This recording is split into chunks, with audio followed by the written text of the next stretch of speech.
علیکم ورحمۃ اللہ وبرکاتہ۔ الحمد للہ نحمده ونستعینه ونستغفره ونؤمن به ونتوکل علیہ ونعوذ باللہ من شرور انفسنا ومن سیئات اعمالنا من يهده الله فلا مضل له ومن يضلله فلا هادي له ونشهد أن لا إله إلا الله وحده لا شريك له ونشهد أن سيدنا ونبينا وحبيبنا ومولانا محمدا عبده ورسوله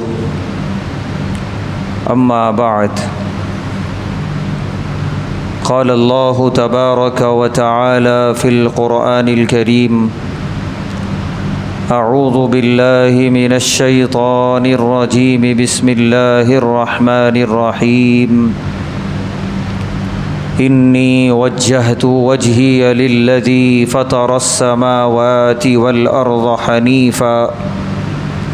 وما أنا من المشركين صدق اللہ العظیم۔ ہر طرح کی تعریف اور حمد و ثنا اللہ بزرگ و برتر کے لائق ہے، جس کا کوئی شریک نہیں، جس کا کوئی ساجھی اور ہمسر نہیں، جو ہمیشہ سے ہے اور ہمیشہ رہے گا۔ لاکھوں درود و سلام نازل ہوں اللہ کے آخری پیغمبر جناب محمد الرسول اللہ صلی اللہ علیہ وسلم پر اور آپ کے تمام اصحاب اور اہل بیت پر۔ محترم حضرات، اشہر حج یعنی حج کے مہینے جو ماہ شوال سے شروع ہو کر ماہ ذی الحج پر ختم ہوتے ہیں، اور ان تینوں مہینوں میں سب سے زیادہ بابرکت مہینہ ماہ ذی الحج کہلاتا ہے، جو انشاءاللہ بہت جلد ہم پر سایہ فگن ہونے والا ہے۔ ماہ ذی الحج اور اس کا پہلا عشرہ یعنی ابتدائی 10 دن اور 10 راتیں قرآن و حدیث میں ان کی بڑی فضیلتیں وارد ہوئی ہیں۔ حدیث میں صاف الفاظ میں ہے کہ ماہ رمضان المبارک کا آخری عشرہ جو پورے سال میں سب سے زیادہ بابرکت، سب سے زیادہ اہمیت کے لائق ہے، اس آخری عشرے کے بعد پورے سال میں اگر کوئی شب و روز، کوئی رات اور دن سب سے زیادہ بابرکت ہو سکتے ہیں تو وہ ماہ ذی الحج کے ابتدائی 10 دن ہیں۔ تو ماہ رمضان المبارک کے بعد اگر کوئی غنیمت موقع، کوئی ذری موقع ہے کہ جس میں ہم اللہ کی رحمتوں، برکتوں، فضیلتوں کو لوٹ سکتے ہیں، حاصل کر سکتے ہیں اللہ کی عبادتوں کے ذریعے، دعاؤں اور اذکار کے ذریعے، تو وہ یہ ماہ ذی الحج کا پہلا عشرہ ہے جو بہت جلد ہم پر سایہ فگن ہونے والا ہے۔ لہٰذا ہم لوگ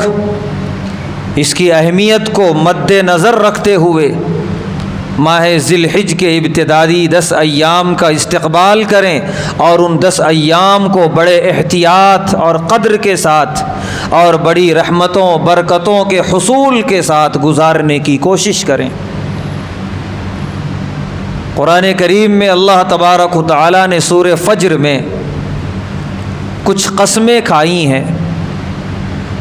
فرمایا والفجر، قسم ہے فجر کے وقت کی۔ فجر کا وقت جو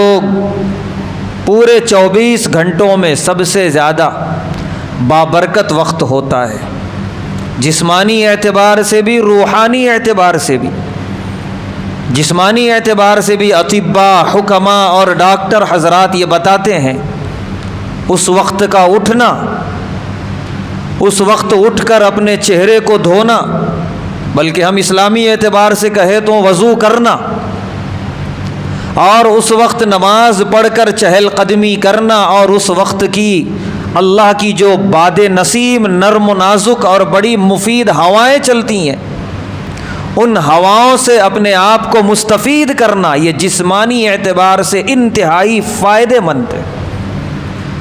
کہ اس وقت کی ہوائیں پھر پورے 24 گھنٹوں میں نصیب نہیں ہو سکتی۔ ہمارے نوجوان اٹھتے ہیں 10 بجے 11 بجے اپنی صحت کے لیے اور اپنی صحت کی بہتری کے لیے مختلف مقامات پہ جاتے ہیں، جم خانے میں جاتے ہیں، وہاں ورزشیں کرتے ہیں، جو بھی کرتے ہیں بے شک وہ کریں، اسلام میں اس کی کوئی ممانعت نہیں ہے، لیکن انہیں معلوم ہونا چاہیے کہ وہ ساری ورزشیں ایک طرف اور صبح فجر کے وقت کی چہل قدمی تھوڑی دیر ایک طرف ہے۔ یہ جو جسمانی فائدہ پہنچائے گی وہ گھنٹوں کی ورزش اور جم اتنا فائدہ نہیں پہنچا سکتی۔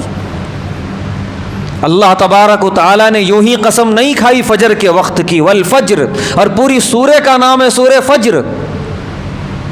اس لیے نوجوانوں سے گزارش ہے کہ صحت ڈھونڈنا ہے تو اٹھو فجر کے وقت میں، وضو کرو، نماز فجر ادا کرو، چہل قدمی کرو، اور اس وقت جو بھوک لگتی ہے یہ انتہائی فائدہ مند بھوک ہے کہ آدمی جو اس وقت کھاتا ہے جسم کا ہر عضو توانائی حاصل کرتا ہے اس وقت کی غذا سے۔ تو اپنے آپ کو صبح اٹھاؤ، نماز فجر ادا کرو اور اس وقت کی چہل قدمی کرو، پھر دیکھو انشاءاللہ جسم میں کیسی توانائی محسوس ہوتی ہے، بیماریوں سے کیسی اللہ تبارک و تعالی دوری بنائے رکھتے ہیں، انشاءاللہ اس کا ہم فائدہ محسوس کریں گے۔ اسی طریقے سے فجر کے وقت کا اٹھنا روحانی اعتبار سے بھی بہت فائدہ مند ہے کہ یہ وقت صرف ہمارے جسم کو توانائی نہیں دیتا، ہماری روح کو بھی غذا فراہم کرتا ہے۔ پیارے حبیب صلی اللہ علیہ وسلم نے ارشاد فرمایا کہ جو شخص نماز فجر کے لیے اٹھا اور وہ نماز فجر جو فرض ہے 2 رکعات، اس سے پہلے کی 2 رکعات سنت مؤکدہ ادا کیا، پیارے نبی صلی اللہ علیہ وسلم نے فرمایا دنیا و ما فیہا سے بہتر ہے کہ ایک آدمی فجر چھوڑ کے اٹھا، پورے دن محنت کر کے وہ جو بھی کمایا ہوگا حاصل کیا ہوگا اس کی توقع سے زیادہ اللہ نے دیا ہوگا، لیکن اس سے بہتر ہو نہیں سکتا جو نماز فجر پڑھا اور 2 رکعت سنت مؤکدہ کے ساتھ، اس سے بہتر کوئی نہیں ہو سکتا۔ یہ فیصلہ آنکھیں بند ہونے کے بعد ہوگا کہ کون کتنے فائدے میں تھا اور کتنے نقصان میں۔ تو روحانی اعتبار سے بھی، اجر و ثواب کے اعتبار سے بھی اس وقت کا اٹھنا انتہائی فائدہ مند ہے۔ نماز فجر آدمی کے ایمان کو مضبوط کرتی ہے، نماز فجر آدمی کا اپنے نفس کا کچلنا آسان کرتی ہے، ہی اشد وطئا واقوم قیلا، کہ نماز فجر کے لیے بلکہ اس سے بھی اور پہلے جو لوگ اٹھتے ہیں، سورہ مزمل میں اللہ نے فرمایا کہ یہ لوگ اپنے نفس کو کچلتے ہیں اور بڑی شدت کے ساتھ کچلتے ہیں کہ پھر دن تمام نفس کو ہمت نہیں ہوتی گناہ کروانے کی، بہکانے کی، بھٹکانے کی۔ گناہ کرنا ان کے لیے آسان ہو جاتا ہے جن کی دن کی شروعات نماز فجر سے ہی نہیں ہوئی۔ وَأَقْوَمُ قِيلًا، سورہ مزمل میں اللہ نے فرمایا نماز فجر اور اس سے پہلے اٹھ جانا آدمی کی زبان میں درستگی پیدا کرتا ہے، وہ جھوٹ نہیں بول سکتا، وہ جھوٹی قسمیں نہیں کھا سکتا. اس کی زبان کا وزن اپنے بھی اور دور کے لوگ بھی سب محسوس کرتے ہیں. یہ بڑی فائدہ مند نماز ہے, آدمی کو تقویٰ دیتی ہے, روحانیت دیتی ہے. کاش کہ مسلمان اس حقیقت کو سمجھیں کہ نماز فجر کیا ہے. اس نماز فجر کی قسم کھانے کے بعد اللہ تبارک و تعالیٰ نے فرمایا وَلَيَالٍ عَشْرٍ, قسم ہے 10 راتوں کی. اور سارے مفسرین صحابہ سے لے کے آج تک اس بات پر متفق ہیں کہ یہ 10 راتوں کی جو اللہ نے قسم کھائی ہے, یہ ماہ ذی الحج کے ابتدائی جو 10 راتیں ہیں, یہ اسی کی قسم کھائی اللہ تعالیٰ نے. والشفع والوتر, کہ ان 10 راتوں میں صرف طاق عدد نہیں, جیسے ماہ رمضان المبارک کے اخیر عشرے میں اللہ تعالیٰ نے لیلۃ القدر چھپا دی طاق عدد میں, 21ویں شب, 23ویں شب, 25ویں شب. اس 10 رات کے بارے میں اللہ تبارک و تعالیٰ فرما رہے ہیں کہ اس میں طاق عدد نہیں, سارے عادات بابرکت ہیں. پہلی ذی الحج سے لے کر 10ویں ذی الحج تک, عید قرباں کی رات تک جتنی شب نصیب ہو رہی ہیں, اللہ فرما رہے ہیں سب بابرکت ہیں, سب میں عبادت کرو. تو اتنی اہمیت کے لائق یہ راتیں ہیں جو اب آنے والی ہیں, یہ دن ہیں جو اب آنے والے ہیں. اسی لیے صحابہ کرام کا یہ طریقہ تھا کہ ماہ ذی الحج کے ابتدائی عشرے میں دن میں روزہ رکھتے تھے, رات میں عبادت کرتے تھے. اور الحمدللہ امت کا ایک طبقہ یہ مزاج بنایا ہوا ہے کہ کثرت سے روزہ رکھتا ہے ان 10 دنوں میں. نہ ہو سکا پورا 10 دن تو کوئی بات نہیں ہے, فرض روزے نہیں ہیں, جتنا میسر ہو سکے زیادہ سے زیادہ ان 10 دنوں میں روزے رکھے جائیں. اور بالخصوص 9 ذی الحج جسے یوم عرفہ کے نام سے یاد کیا جاتا ہے, اس دن کا روزہ تو مسنون ہے. پیارے نبی صلی اللہ علیہ وسلم نے پابندی سے وہ روزہ رکھا, صحابہ کو تاکید فرمائی, اور صحابہ کرام نے بھی بڑی پابندی سے یوم عرفہ کے روزہ رکھنے کی پابندی فرمائی. لہذا اس دن, بقیہ دن میں روزہ رکھ لیں بہت بہتر, نہ رکھ سکے تو کم سے کم اس بات کا اہتمام ہو کہ جو 9 ذی الحج ہے عرفہ کا دن, وہ دن ہم اور آپ انشاءاللہ روزے کی حالت میں گزاریں گے. پیارے نبی صلی اللہ علیہ وسلم نے ارشاد فرمایا کہ 9 ذی الحج یوم عرفہ یہ شیطان کی شرمندگی اور پچھتاوے کا دن ہوتا ہے, جس دن ایک جم غفیر لاکھوں کا مجمع عرفہ کے میدان میں جمع ہو جاتا ہے, اور اللہ تبارک و تعالیٰ کی طرف سے عام اعلان ہوتا ہے معافی کا کہ اس روز عرفہ کے میدان میں حجاج کرام نے صرف زبان کھولی اللہ کے دربار میں, اے اللہ معاف کر دیجیے, اور اللہ معافی کے پروانے تقسیم کر دیتے ہیں.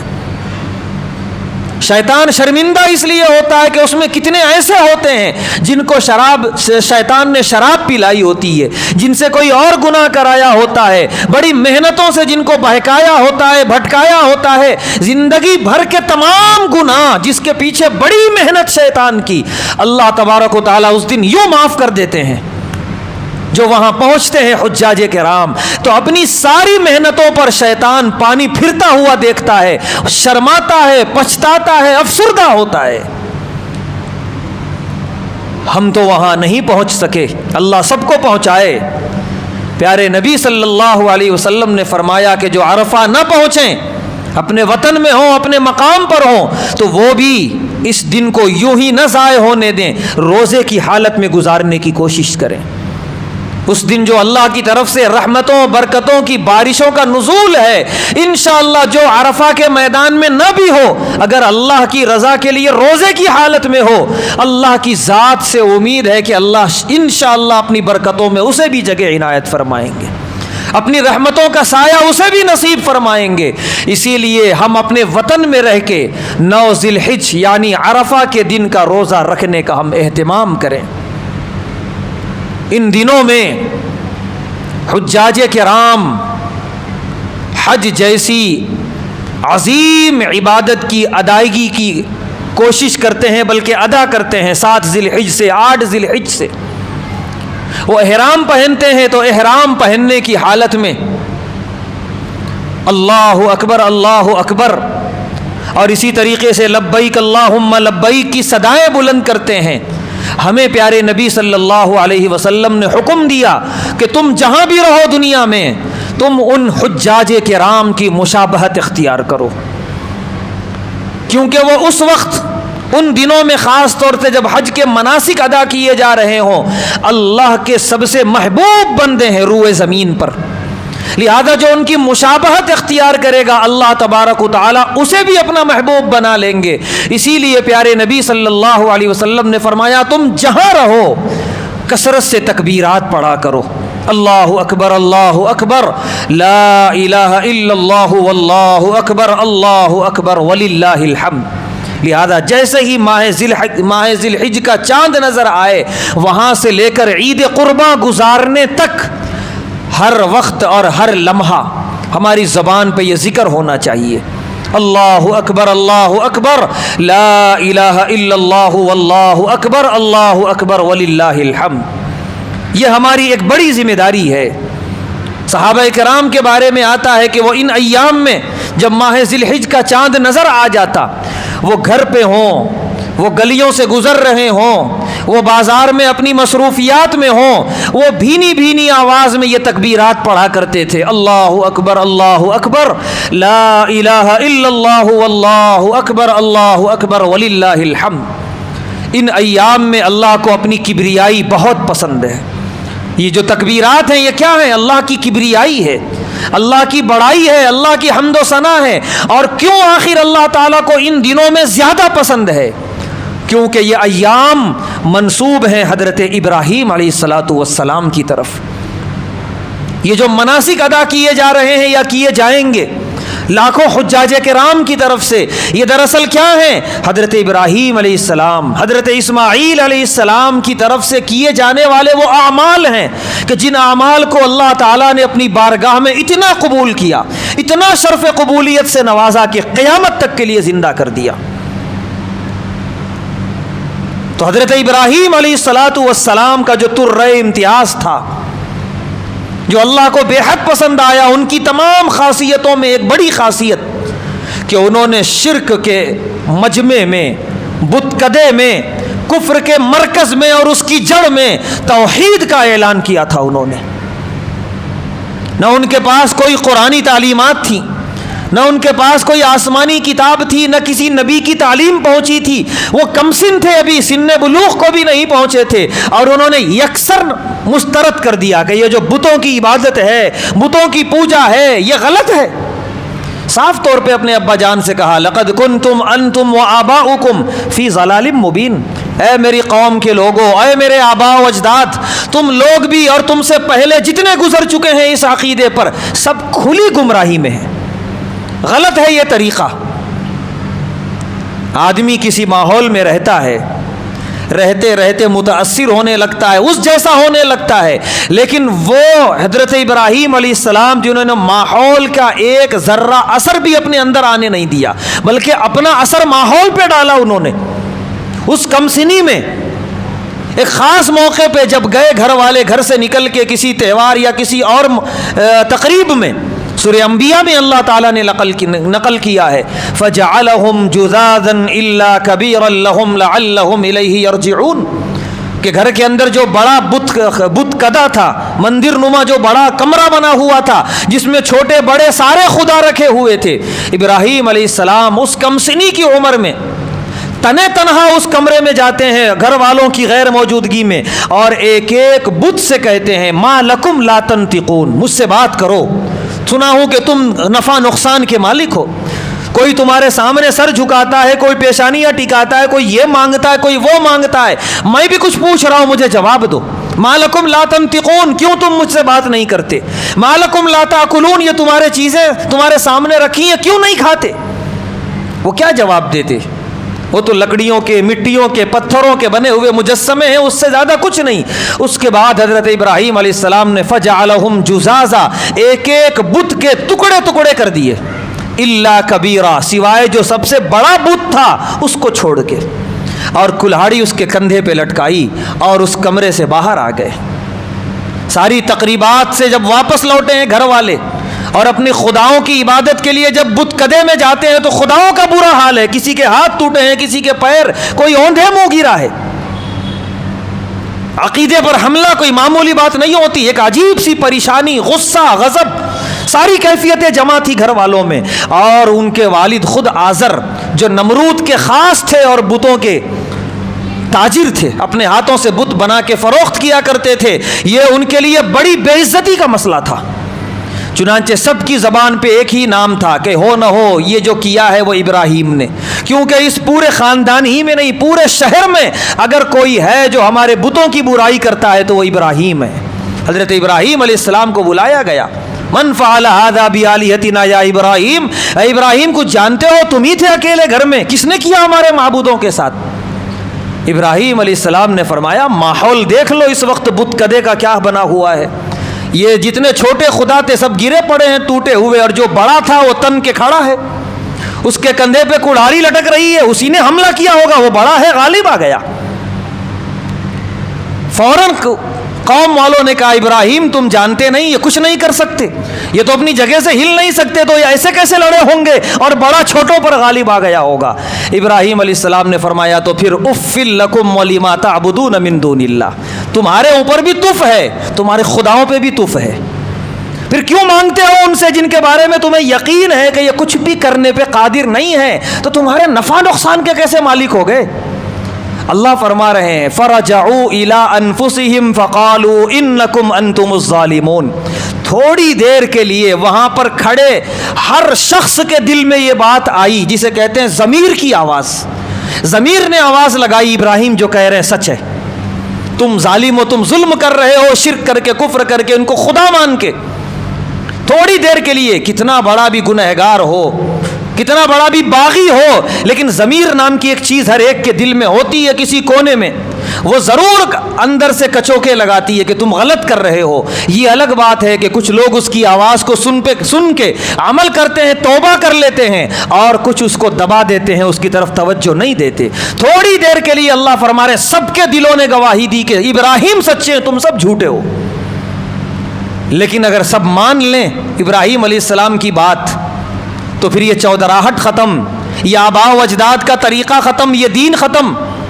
اور نمرود کا عذاب کون برداشت کرے گا جو بادشاہ وقت تھا؟ لہذا سبوں نے اپنی ضمیر کی آواز کو کچل دیا اور نمرود کے پاس پہنچے ہیں ابراہیم علیہ السلام کی شکایت لے کر۔ اور اس کے بعد پورا واقعہ اللہ تبارک و تعالیٰ نے بیان کیا کہ نمرود کا حضرت ابراہیم علیہ السلام سے باقاعدہ مناظرہ ہوا، مکالمہ ہوا، ایسی مدلل گفتگو کی ابراہیم علیہ السلام نے کہ نمرود جواب نہ دے سکا، حیران اور پریشان رہ گیا، وہ ثابت نہیں کر سکا کہ میں ہی خدا ہوں اور تم جسے خدا کہہ رہے ہو وہ نہیں ہے، وہ ثابت نہیں کر سکا۔ ابراہیم علیہ السلام نے ثابت کر دیا کہ پوری کائنات کو چلانے والی ذات اللہ تبارک و تعالیٰ کی ہے۔ وہاں نمرود بحیثیت بادشاہ، بحیثیت جھوٹا خدا، اپنی عزت جاتے ہوئے دیکھا تو اس نے فیصلہ کیا کہ ایک ایسی آگ جلاؤ جو انسانی تاریخ میں کبھی نہ جلی ہو، اور سارا شہر اس کے آگ کے جلانے میں مصروف ہو گیا۔ ایک ایسی آگ حضرت ابراہیم علیہ السلام کو ڈالنے کے لیے، ایک انسان کو جلانے کے لیے معمولی آگ کافی ہوتی ہے، لیکن ایک عبرت بنانا چاہ رہا تھا نمرود، اللہ تعالیٰ نے ایک نشانی بنا دیا قیامت تک کے لیے۔ حضرت ابراہیم علیہ السلام کے پاس فرشتے پہنچے ہیں کہ آپ جو حکم دے، ہواؤں کا فرشتہ ہوا ایسی چلائے کہ آگ بجھ جائے، بارش کا فرشتہ ایسی بارش نازل ہو کہ ساری آگ سرد پڑ جائے، لیکن ابراہیم علیہ السلام نے فرمایا کہ نہیں، میں جس خدا کی عبادت کرتا ہوں وہ کسی واسطے کسی سبب کا محتاج نہیں ہے، فرشتوں کا بھی محتاج نہیں ہے، میں تم سے نہیں کہوں گا کہ تم میرا ساتھ دو، ہوائیں تیز چلاؤ، بارش برساؤ، نہیں، اس اللہ کے لیے میں کر رہا ہوں یہ سب کچھ۔ اگر اس اللہ کو میرا توحید پر قائم رہنا منظور ہے وہ تم سب کے سبب کے بغیر مجھے بچائے گا، اور اگر اللہ مجھے جلانا چاہے تو میں تیار ہوں۔ بہرحال بڑی تدبیروں کے ساتھ ابراہیم علیہ السلام کو آگ میں ڈالا گیا، کیونکہ اتنی بڑی آگ قریب جا کے جو ڈالے گا وہ خود جھلس جائے گا، تو بڑی تدبیروں کے ساتھ منجنیق کی نما ایسی چیزیں انہوں نے بنائی تھیں کہ دور سے پھینکا جائے انہیں۔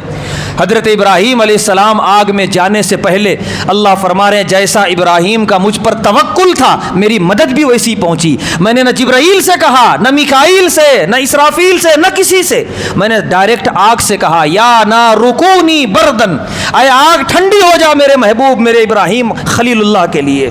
وہ سلامن اور سلامتی والی بن جا علی ابراہیم, ابراہیم علیہ السلام پر. اللہ کا حکم آیا, وہ آگ بظاہر جل رہی تھی لیکن انتہائی گل گلزار تھی, سرسبز و شاداب تھی. ابراہیم علیہ السلام اندر پہنچے اور بڑے آرام سے ہیں. شہر والوں نے دیکھا لیکن کوئی عبرت حاصل نہیں کی. کسی نے جادو کہا, کسی نے کہانت کہا. جب ہدایت کے دروازے بند ہو تو عبرت حاصل نہیں ہوتی. لیکن اللہ تبارک و تعالیٰ نے اس واقعے سے بہت کچھ بتایا کہ حضرت ابراہیم علیہ السلام نے یک لخت مسترد کر دیا, ماحول کو بالکل بھی قبول نہیں کیا. ہم مسلمانان ہند کے لیے بہت بڑا پیغام ہے کہ ایک ایسے دیار میں رہتے ہیں جہاں ہر طرف سے ہمارے برادران وطن یہاں پر ہمارے چاروں طرف ہیں, ان کے تہوار ہیں اور ہر تہوار ان کا شرکیہ ہے, کفریہ ہے, ان کے سارے اعمال کفر و شرک پر مبنی ہیں. اب اگر ہم یہاں ان کے ساتھ رہتے رہتے اللہ نہ کرے ان جیسے اعمال کرنے لگے, ان کی تقریبات میں شریک ہونے لگے, ان کی تقریبات میں ان سے زیادہ اپنی جوش و خروش کا مظاہرہ کرنے لگے, تو پھر اپنے آپ کو ابراہیم خلیل اللہ کی ملت کا کہنا ہم چھوڑ دیں. ہم پوری مضبوطی کے ساتھ توحید پر قائم رہیں. یقین جانیے کہ اصل مظاہرہ تو ہندوستان کے مسلمان کرتے ہیں. وہ مسلمان جو مسلم ملکوں میں ہیں جہاں نہ کفر و شرک کا کوئی تہوار ہے نہ تقریب ہے, وہ لوگ اگر اسلام پر قائم ہیں الحمدللہ بالکل, لیکن وہ کسی امتحان سے تو نہیں گزر رہے ہیں. لیکن ایک ہندوستانی مسلمان چاروں طرف سے کفر و شرک کا نرغہ ہے,